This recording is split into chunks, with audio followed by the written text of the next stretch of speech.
On behalf of the Israeli Academy of Sciences and Humanities, I'm honored to open the symposium Beyond the Horizon and Outside the Box, commemorating the 100th birthday of the late Academy member, Professor Yuval Ne'eman.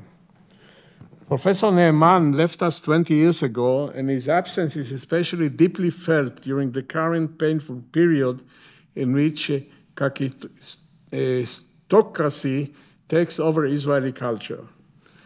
Professor Ne'eman was, to borrow a terse description by our colleague, Professor Chaim Harari, whom you'll hear later, an extraordinary person who lived an extraordinary life.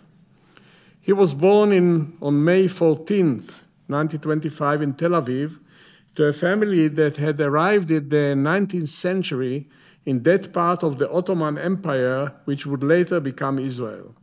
As a physicist, he made groundbreaking discoveries at the cutting edge of modern physics.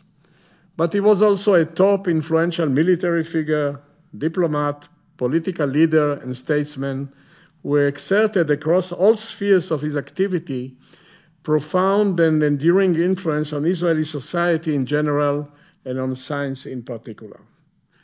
Given that we are gathered here at the Israeli Academy of Sciences and Humanities, we will focus today on multiple facets of state-of-the-art physics related to his brilliant career as a pioneering theoretical physicist. However, other aspects of his life are also expected to emerge. I wish to thank the organizers of this symposium, Professor Eliezer Rabinovici from the Hebrew University of Jerusalem, Professor Moti Segev, Academy member from the Technion, Israel Institute of Technology, and Professor Marek Karliner from Tel Aviv University. The Academy is grateful to all the speakers. The outstanding lineup includes colleagues, students, and scientific grandchildren of Professor Ne'eman. Special thanks go to Professor David Gross, Nobel laureate in Physics 2004, who made the long journey from Santa Barbara especially for this event. Thank you, David. Toda rabah. We will all look forward to an inspiring symposium honoring an extraordinary person. Thank you.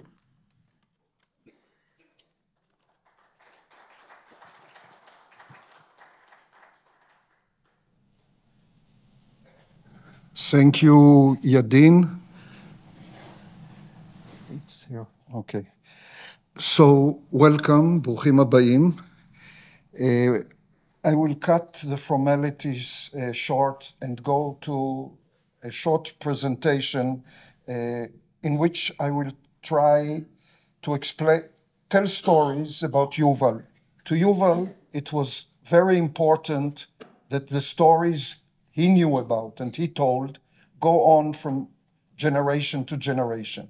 And as we have here several generations in the field which he instituted and brought to Israel, I think it's appropriate just to tell from time to time stories.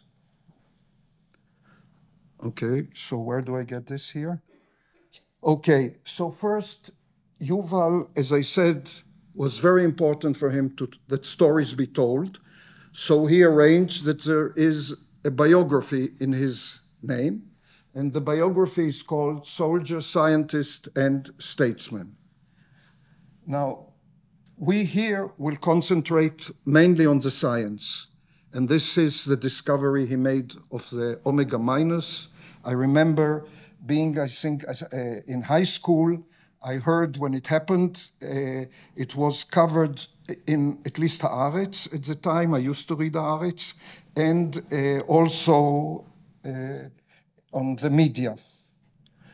Now, I will start with two stories, and then I will tell some more later on. So one of the things that Yuval and myself did together was to try to convince the Academy, which at the time was strongly influential on the ISF, is to constitute centers of excellence and to use special synergies and strengths which was inside the Israeli community. So he agreed to come. Shimon Yankelevich was not in the country at the time, so he agreed to come here to meet with Jortner, together with Adam Schwimmer, who came from the Weizmann Institute. And we tried to tell Jortner that it's worthwhile to pay attention also to research in this area.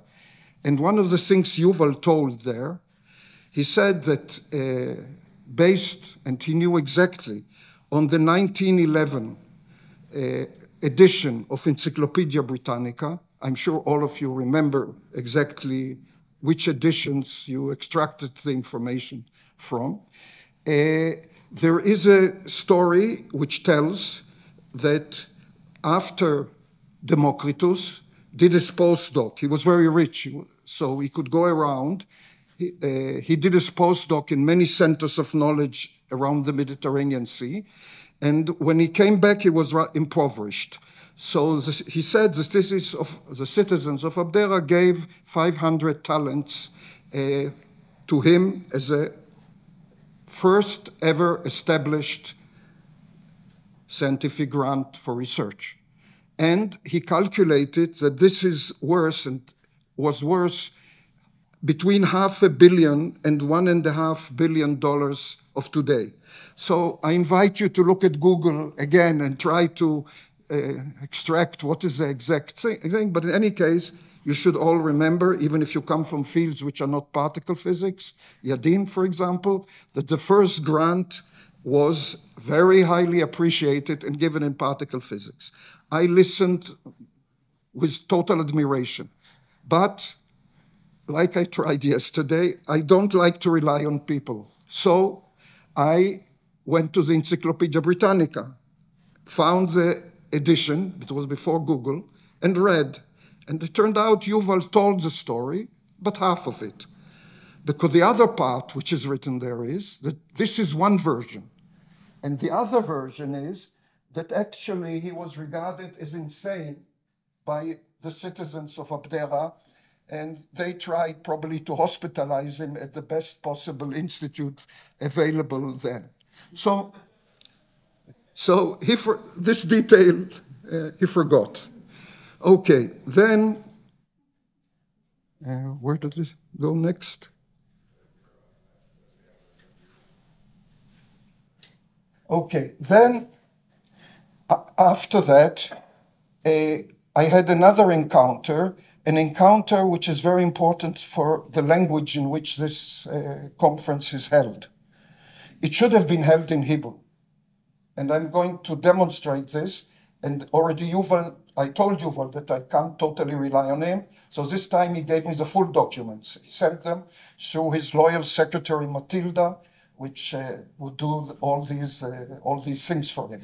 So he said that, of course, only he could know such things. I can't imagine really anybody else knowing this.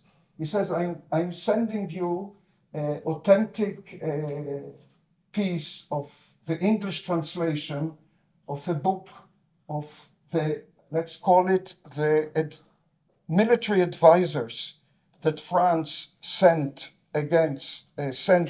to the United, let's say, to the colonies in America in order to fight the British. And these military advisors were there, and this is a book of someone and the head of that mission. Now, as you see here, he also says that in going into a lot of detail, that actually the report is based on someone who replaced the major player, which was another person, which was named Rochambeau, and was sick and went back to France. Again, complete mastery of details, amazing. And the person was a general, Marquis de Chastolex. He was, of course, a member of the French Academy. What other type of military advisor could you think of? And this is the book. So the book is translated from French by an English gentleman.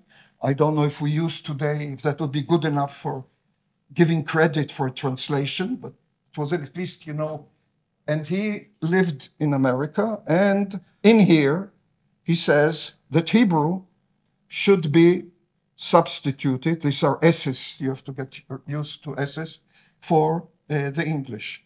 And I'll tell you the idea. The idea was the Americans insisted that they're speaking American, not English. It was impossible if you came as a foreigner and said, let's speak in English. He said, no, to speak in American.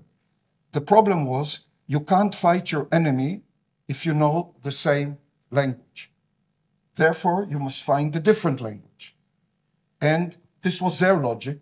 And the different language, of course, was a superior language in which the Bible, the Holy Scriptures were written, which is Hebrew. You heard stories, you will hear more. But as I told you, Yuval was very conscious also of making sure that his stories be told his way. And you have here an interview, which I suggest that maybe you pick up. It's outside.